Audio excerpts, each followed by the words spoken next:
समाजसेवक बाबा आमटे यांच्या अविरत प्रयत्नातून साकारलेल्या आनंदवनाने नेहमीच संपूर्ण जगाला प्रेरणादायी मार्ग दाखवला आहे। जिकडे आजच्या आधुनिक जगाशी संबंध नसलेले आदिवासी कुष्ठरोगी यांच्यातील आत्मविश्वास वृद्धिंगत करताना स्वतःची वेगळी ओळख समाजापुढे मांडण्यासाठी अथक परिश्रमाची जोड त्यांना देण्यात आली आहे। हीच प्रेरणा सध्या नवी मुंबई शहरातही एका खास निमित्ताने अवतरली होती, जिकडे खासदार डॉक्टर संजीव नाईक यांच्या जन्मदिवसाचे औचित्य साधताना आनंदवनातील लोकांनी बनविलेल्या विविध वस्तूंचे प्रदर्शन नेरूळमध्ये भरविण्यात आले होते। यावेळी स्कार्फ, टॉवेल, पंचा, हातरुमाल, बॅग्स, ज्यूट बॅग यांची कल्पकतेने निर्माण केलेल्या वस्तू प्रदर्शनात मांडण्यात आल्या होत्या।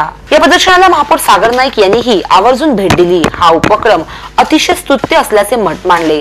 आपले लाडके खासदार संजीव नाईक साहेब यांचा वाढदिवस उद्या आहे। त्यांच्या शुभेच्छा देण्यासाठी आपले सर्व आतुर आहोत। त्यांच्या वाढदिवसानिमित्त कार्यक्रम घ्यायचे आहेत। खासदार साहेबांनी सांगितलेलं आहे की आम्हाला हार तुरे गुच्छ वगैरे देण्याऐवजी लोकांसाठी काहीतरी केलं पाहिजे, दुष्काळग्रस्तांसाठी काय केलं पाहिजे, गरजू लोकांसाठी काय केलं।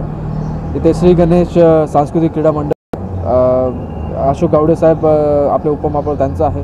त्यांच्यामार्फत हा कार्यक्रम ठेवण्यात आला, वेदनेचं नातं जोडावं। आणि आपले बाबा आमटे त्यांचं आनंदवन त्या ठिकाणी कुष्ठरोगी, अंध, मूक, बधिर आणि आदिवासी यांनी बनवलेले जे सामुग्री आहे त्याचं विक्री आणि प्रदर्शन केंद्र बनलं। त्यांना एक व्यासपीठ निर्माण करण्याचं काम केलेलं आहे आणि कुठल्याही गरीब लोकांना काम यावं, ज्यांना न्याय भेटला नाही, अन्याय झाला ज्यांच्यावरती, अशा लोकांना काम यावं, त्यांच्यासाठी प्लॅटफॉर्म उभा करावं आणि त्यांच्यासाठी मदत करावं, पुण्याचं काम करावं। अशा प्रकारची याच्यापेक्षा चांगली भेट कुठल्या वाढदिवसासाठी होऊ शकत नाही। यावेळी ही प्रदर्शनी झाली श्री गणेश सांस्कृतिक मित्रमंडळ व न्यू ओमकार मित्रमंडळाकडून भरविण्यात आली असली तरी उपमहापौर अशोक गावडे यांनी ही प्रदर्शनी भरविण्यासाठी विशेष प्रयत्न केले आहेत।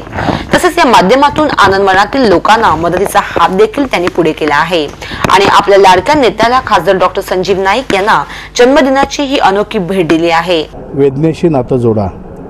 आपण वेदना म्हणजे काय याचा अर्थ समजून घेण्यासाठी खऱ्या अर्थाने हा कार्यक्रम आपण आयोजित केलेला आहे आणि पद्मश्री डॉक्टर बाबा आमटे यांनी स्थापन केलेल्या आनंदवनामध्ये बाबांनी जे बसतात त्यांना उभं केलं आहे, उभं करणाऱ्याला चालतं केलं आहे, ज्यांना कोणी नाही अशा लोकांना बाबांनी सांभाळलं आणि त्या माणसांच्या हातून, त्या व्यक्तींच्या हातून अशा प्रकारच्या वस्तू, अतिशय सुंदर अशा वस्तू त्यांनी बनवून घेतलेल्या आहेत। आपण या वस्तू या ठिकाणी आणून त्याचं प्रदर्शन केलेलं आहे, त्याची विक्री करतो आहे आणि त्याच्या माध्यमातून आपण आनंदवनाला एक सप्रेम भेट देण्याचा हा प्रयोजन आहे।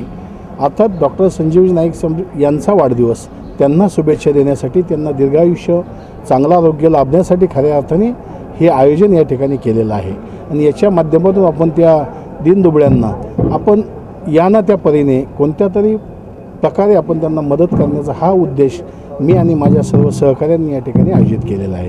या प्रदर्शनाला महिला व बालकल्याण समिती सभापती स्नेहा पालकर, नगरसेवक राजू शिंदे, माजी नगरसेविका निर्मला गावडे यांनीही भेट दिली। तर प्रदर्शनीला भेट देणाऱ्यांनीही या माध्यमातून मदत पोहोचत असल्याचे समाधान व्यक्त केले।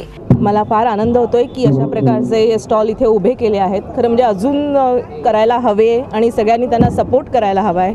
खूप चांगली क्वालिटी आहे कपड्यांची, आम्ही जे घेतली आहे ती, आणि सगळ्यांनी सपोर्ट करा, सगळ्यांनी खरेदी करा आणि खरंच खूप आनंदाची गोष्ट आहे की हे असे स्टॉल उभे करण्यात आले आहेत। कॅमेरामॅन संदीप भगतसह स्वप्नाली देसाई यांचा रिपोर्ट।